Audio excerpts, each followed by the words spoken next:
கூடாரை வெல்லும் சீர் கோவிந்தா உந்தனை பாடிப்பறை கொண்டு யாவெரும் சம்மானம் நாடு புகழும் பரிசினால் நன்றாக சூடகமே தோள்வளையே தோடே செவி பூவே பாடகமே என்றனைய பல்கலனும் யாமணிவோம் ஆடையுடு போம் அதன் பின்னே பார் சோறு மூடனை பெய்து முழங்கை வழிவார கூடியிருந்து குளிர்ந்தேலோரெம்பாவாய்.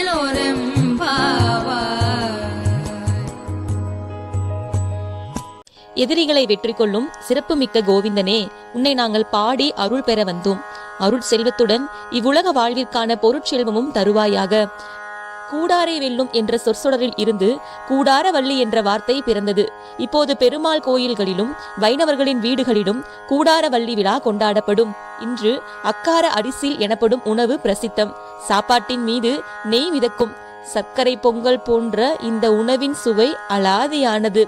விரதத்தின் ஆரம்பத்தில் நெய், பால் ஆகியவற்றை துறந்த ஆயர்குல பெண்கள் இப்போது கண்ணனின் தரிசனம் கிடைத்த மகிழ்ச்சியில் இனிப்பான இந்த உணவை சாப்பிடுகிறார்கள். பால் சோறு என்பது பார்க்கடலையும் குறிக்கும். கண்ணா, உன் தரிசனம் கிடைத்து விட்டது. நாங்கள் நீ பள்ளி கொள்ளும் பார்க்கடலில் இருப்பது போல் உணர்கிறோம். இதுவே நித்திய சுகம். இந்த சுகத்தை எங்களுக்கு நிரந்தரமாக கொடு என வேண்டுகிறார்கள்.